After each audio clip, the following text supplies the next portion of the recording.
भूकंप के झटकों से फिर हिला नेपाल। सुबह 6:25 पर आए झटके। अब तक 2700 से ज्यादा लोगों की मौत और करीब 6200 से ज्यादा जख्मी। नेपाल में भूकंप के 5 गांव पूरी तरह से तबाह। सिर्फ काठमांडू में 1000 से ज्यादा जाने गई। 75 में से 30 डिस्ट्रिक्ट। काठमांडू में एयरपोर्ट पर बारिश और तूफान के बाद बंद किया गया, लेकिन अब शुरू हो गई है फिर से सर्विसेज। खराब मौसम की वजह से राहत और बचाव के कामों में असर। लेकिन अब तक वायुसेना ने अपने कई ट्रांसपोर्ट विमान इस ऑपरेशन में लगाए हैं और राहत और बचाव का जो सामान है, खासतौर से अभी सबसे पहली जो जरूरत है वो मेडिकल एड की है। जो लोग घायल हैं, जो फंसे हुए हैं मलबे में, उनको निकालने के लिए सबसे ज्यादा मदद इस वक्त मेडिकल असिस्टेंस की है। उसी मेडिकल असिस्टेंस को देखते हुए बड़ी संख्या में जो स्ट्रेचर हैं, जो घायलों को निकालने के लिए ले जाए जा रहे हैं। भारत ने नेपाल में चल रहे रेस्क्यू ऑपरेशन को ऑपरेशन मैत्री का नाम दिया। राहत और बचाव के काम में जुटी है एनडीआरएफ की 10 टीमें।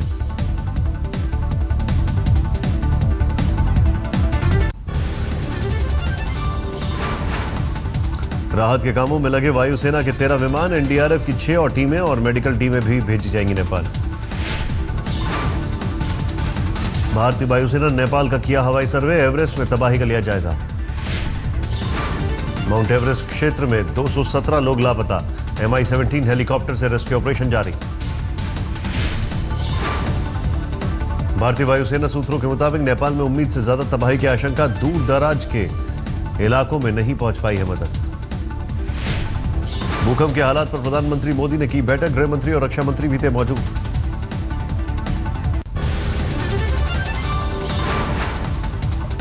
प्रधानमंत्री ने राहत और बचाव के काम में तेजी लाने का दिया निर्देश। नेपाल में फंसे भारतीयों को फौरन लाने पर जोर। दूर दराज के इलाकों तक खाने पीने की चीजें पहुंचाने की जरूरत पर पीएम का जोर। लोगों को निकालने के लिए सड़क मार्ग के इस्तेमाल की योजना। राहत और बचाव के कामों के लिए निगरानी के लिए मंत्रालय को कमेटी भेजी जाएगी काठमांडू। राहत के काम की निगरानी के लिए भेजे जाएंगे 6 अधिकारी। भारत ने तकनीकी जानकारों की 10 टीमें नेपाल भेजी। 6 मेडिकल टीमें नेपाल पहुंची। केंद्र ने अखिलेश सरकार से की 100 बसें भेजने की अपील। सुनौली बॉर्डर के रास्ते भेजी जाएंगी बसें। नेपाल में फंसे लोगों को लाने के काम में बसें भी लगाई जाएंगी। यूपी से 40 बसें जाएंगी काठमांडू। बिहार सरकार भी नेपाल में फंसे लोगों को लाने में जुटी। आज मुजफ्फरपुर से जाएंगी 10 बसें। नेपाल से 1000 से ज्यादा भारतीयों को स्वदेश लाया गया। नेपाल में 3 अमेरिकी नागरिक की मौत।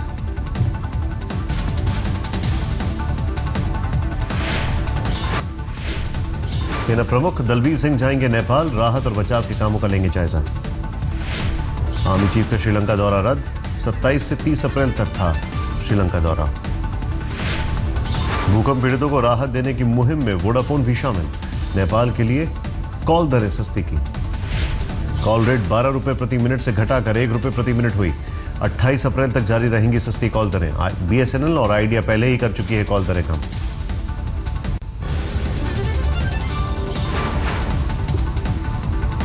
भारत में भूकंप से अब तक 67 लोगों की मौत, सैकड़ों जख्मी। भारत में फिर से महसूस किए गए भूकंप के झटके। ताजा झटके से बिहार, यूपी और असम में दहशत। बिहार के दरभंगा, सीतामढ़ी, अररिया, बाढ़, रक्सौल में सबसे ज्यादा असर। ताजा झटके से समस्तीपुर, बेतिया और औरंगाबाद में भी खौफ। भूकंप से खौफजदा हैं लोगों ने खुले आसमान के नीचे काटी सारी रात। पटना में गांधी मैदान में लोगों ने गुजारी रात। यूपी के लखीमपुर खीरी, बहराइच, हापुड़, श्रावस्ती, सिद्धार्थनगर में भी भूकंप के ताजा झटके। कुशीनगर में सारी रात घर जाने से कतराते रहे लोग। बिहार में 2 दिन तक स्कूल बंद करने का आदेश। यूपी में भी 2 दिनों तक स्कूल बंद। पश्चिम बंगाल के पहाड़ी इलाके में भी भूकंप का खौफ। दार्जिलिंग, कलिंगपोंग में 27 और 28 तारीख को स्कूल बंद। केंद्र सरकार ने किया भूकंप पीड़ितों के लिए मुआवजे का ऐलान। मरने वालों के परिवार वालों के लिए 6 लाख का मुआवजा। पंजाब सरकार ने नेपाल में फंसे लोगों के लिए बनाया कंट्रोल रूम नंबर 01722740397, 01722740859। अब सारा फोकस राहत और बचाव पर। नेपाल के पोखरा में बनाया गया मल्टी कोऑर्डिनेशन सेंटर।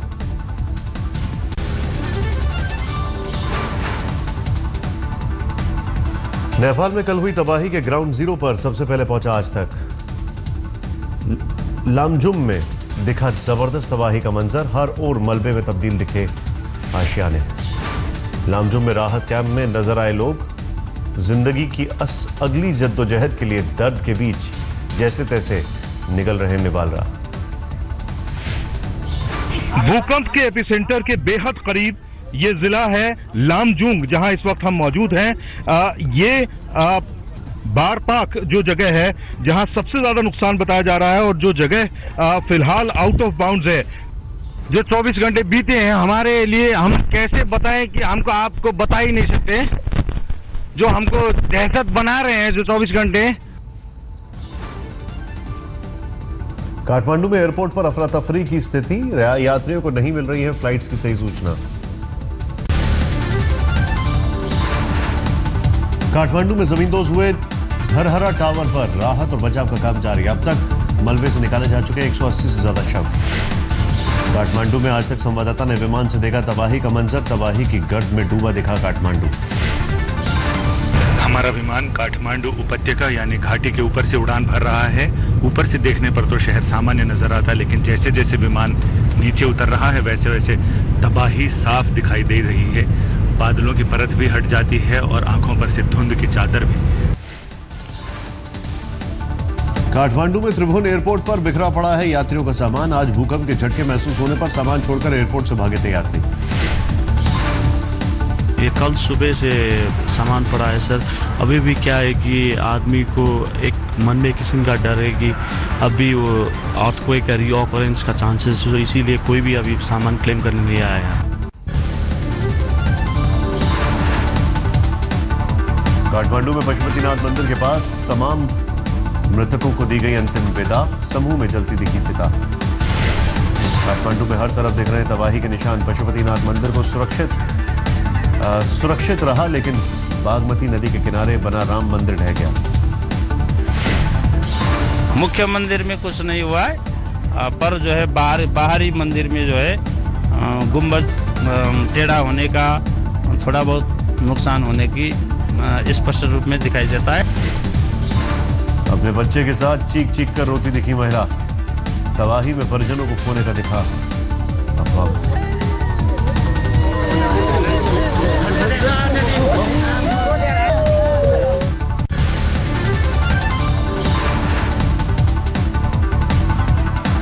नेपाल के गोरखा में अस्पतालों में भारी भीड़, घायलों के इलाज में जुटे डॉक्टर, बड़ी संख्या में जख्मी महिलाएं और बच्चे भी मौजूद। भारतीय सेना के डॉक्टरों का दल भी राहत और बचाव के काम के लिए भेजा गया नेपाल। भूकंप के दौरान भी कुछ भयानक तस्वीरें सीसीटीवी में हुई कैद। एक बहुमंजिला इमारत देखते ही देखते चंद पलों में हुई जमींदोज। इमारत में मौजूद किसी भी शख्स को नहीं मिला बचने का वक्त। महज 4 सेकंड में हुई जमींदोज इमारत। काठमांडू का ऐतिहासिक दरबार स्क्वायर भी हुआ मलबे में तब्दील। राजमहल पर भी भूकंप का असर। भूकंप के तेज झटके के बाद भी जनकपुर में हताहत की खबर नहीं। राम सीता विवाह मंडप भी ढहा। राम सीता विवाह मंडप के साथ ही मंदिर में कई और जगह पर दरारें। विवाह मंडप देखने आते थे लोग।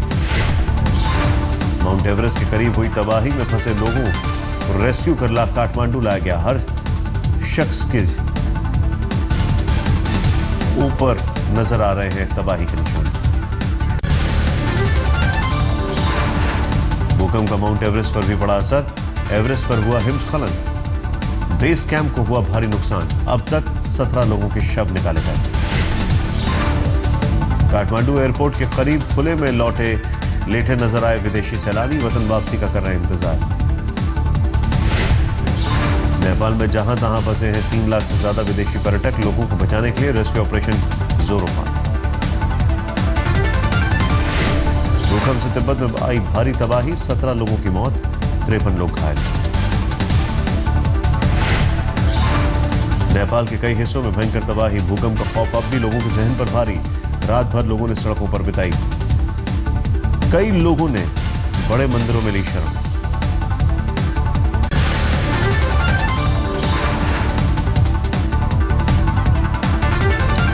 नेपाल में भूकंप के बाद आफत बनकर आएगी बारिश। मौसम विभाग के मुताबिक अगले 24 घंटे होगी मूसलाधार बारिश। भूमि पूरी वहां पे थरथराई हुई है तो लैंडस्लाइड का खतरा थोड़ा बढ़ जाता है। अगर बारिश होती है तो हल्की बारिश से भी लैंडस्लाइड हो सकता है। सबसे ज्यादा बारिश नेपाल के पूर्वी इलाके में होगी। कल तक लगातार बारिश के आसार। काठमांडू में भी 2 दिनों तक रहेगी बारिश। मौसम विभाग ने दी लैंडस्लाइड की चेतावनी। बिहार और पूर्वी उत्तर प्रदेश में भी बारिश के आसार। सिक्किम और पश्चिम बंगाल के पहाड़ी इलाके भी होंगे प्रभावित। दिल्ली से लखनऊ के लिए चलेगी double decker train. Anand Vihar station पर गृह मंत्री राजनाथ सिंह और रेल मंत्री सुरेश प्रभु ने दिखाई हरी झंडी। हफ्ते में 2 दिन चलेगी डबल डेकर ट्रेन। ट्रेन में है 12 बोगी। 1440 यात्री कर पाएंगे सफर। यह ट्रेन डबल डेकर ट्रेन सप्ताह में 2 दिनों चलेगी। 2 दिन इधर से जाएगी और उधर से आएगी। राजस्थान सरकार ने कृषि कनेक्शनों के लिए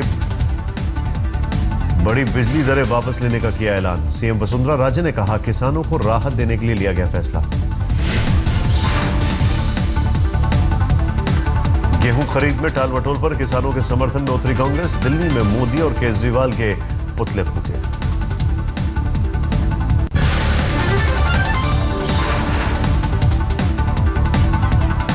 दिल्ली में किसान की खुदकुशी के मामले की जांच करा सकती है केंद्र सरकार। केंद्रीय मंत्री वेंकैया नायडू ने दिया संकेत। वेंकैया ने कहा लोग गजेंद्र की मौत को संदेहास्पद मान रहे हैं। दिल्ली पुलिस की शुरुआती जांच के बाद जांच पर फैसला ले सकती है केंद्र सरकार।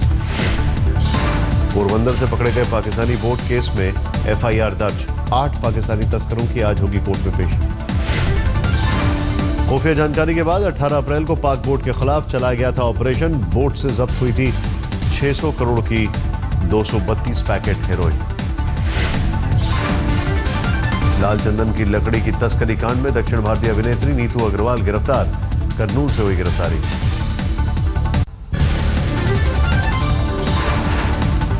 बाड़मेर में पत्नी की हत्या के केस में गिरफ्तार हुआ आरएएस अधिकारी प्रदीप पालाच। रविवार शाम गड़रा रोड पर हुई गिरफ्तारी।